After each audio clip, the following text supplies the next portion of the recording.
Hello everybody, welcome to my channel. My name is Steph, also known as the Freckled One. You have to be new here because this is going to be my very first YouTube video that I post, which is so weird to say.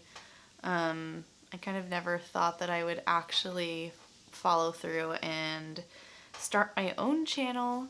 But I just really quickly wanted to do a intro on what my channel is about, how I came onto YouTube, what content interests me, and what content that you might be able to expect from this channel. And so let's just get right into it. So YouTube became a part of my life about 2 years ago. I had a major depressive episode. It was a time in my life where I was working full-time, and that suddenly came to a stop when I left my job.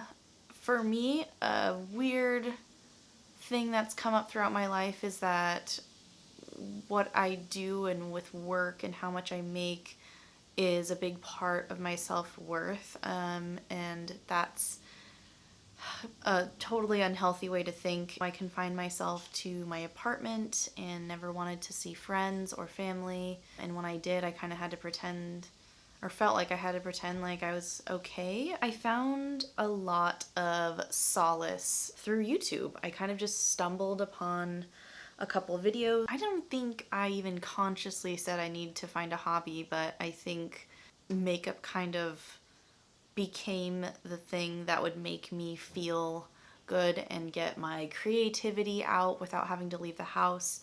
And it just quickly became a huge part of my life. I became fascinated with content creators' magic skills in makeup. I very quickly just fell in love with the art. What kind of content can you expect from my channel? Well, first and foremost, I think that I'll probably end up focusing on makeup and skincare. That's kind of my hobby and what brings me joy and is kind of a great distraction for me that also involves a lot of self-care. I think we can do some lifestyle stuff, some vlogging. I want to do some mental health content.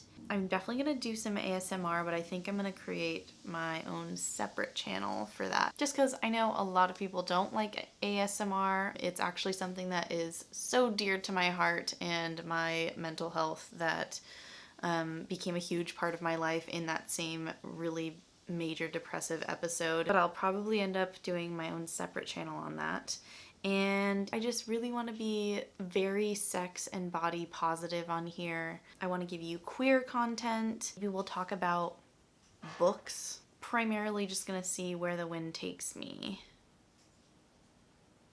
What do I hope to get from my own channel? This is totally going to be an outlet for me. I already spend a lot of time on YouTube looking at other creators' content. On that same note, when I, discovered YouTube 2 years ago, like I said, I immediately looked up, makeup for people with freckles, and maybe 3 or 4 videos came up, and all of the rest were folks doing faux freckled makeup, which is fine. I think it's great. I love that people want freckles. I find that a lot of people with freckles use full coverage foundation and cover them up, and you could never even tell that they have these cool spots on their face that they just got rid of. And so I want to be able to provide content for people with freckles and know that you can still do makeup looks without covering up your entire face.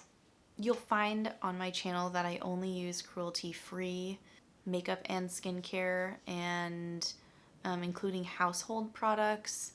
I think it's really important for me to be cruelty-free because, total transparency, I'm not vegan or vegetarian anymore, but there comes a point, and my personal boundary is I cannot partake in cruelty to animals when it's for things like vanity or household cleaning products or pretty much anything except my own nutrition and consumption. I know that there are so many problems with food production and how we raise animals and slaughter them for food, and the sheer environmental instability of all of that and the damage that we do. I completely understand all of that. I was vegan at one point in my life, and I might return, who knows. But when it comes to this channel and the products that I'll be using, you will never see anything that isn't cruelty-free. Now, I know that a lot of folks' boundaries for cruelty-freeness are also completely different. For instance, there are parent companies, so bigger conglomerates that aren't cruelty-free, but they own brands underneath them that are. Just because one brand is cruelty-free doesn't mean that their larger owners, practice the same way. A lot of brand and company cruelty-free status is offset by their decision to sell overseas in mainland China, where testing on animals is required in some circumstances.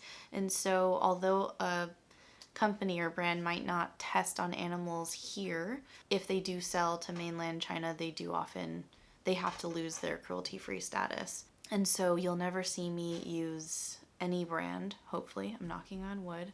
And if you do see one, call me out. But you will never see on this channel me use a product that is tested on animals either in the US or over in mainland China.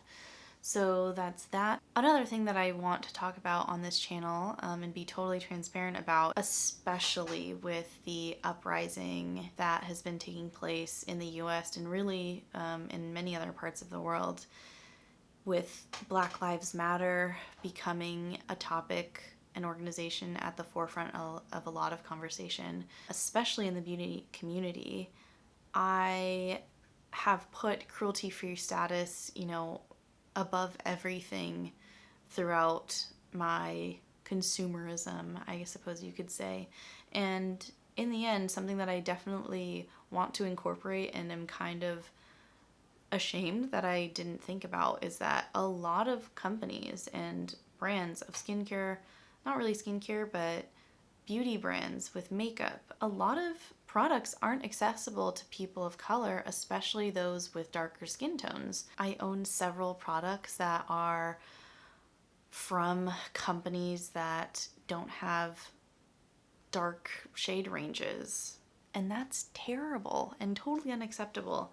It's not something that I've thought about until fairly recently, and that's something that I want to change. So in advance, I am so sorry that I'm going to be using some brands that need to really do some catching up that is long overdue when it comes to accessibility and who they're catering to. They should be catering to everybody. Every single person should be able to have access to a shade that matches their skin tone, plain and simple. And that's just not true of, I would say, 90% of brands out there. And so what I want to do is to contribute my money and put it into their wallets, to those companies that are doing that work and have been forever. The vote that I cast with my own coin, it will be going to brands that are socially aware and not inherently racist. Anyway, I think that's all I have to talk about for today. I wanted this to be short and sweet and kind of an intro about what content you might be able to expect from my channel. If any of that sounds interesting to you, hit that subscribe button down below, and don't forget to also hit that notification bell so that you are notified every single time that I post. Anyway, take care, have a lovely, lovely day today, and I will see you soon. Bye.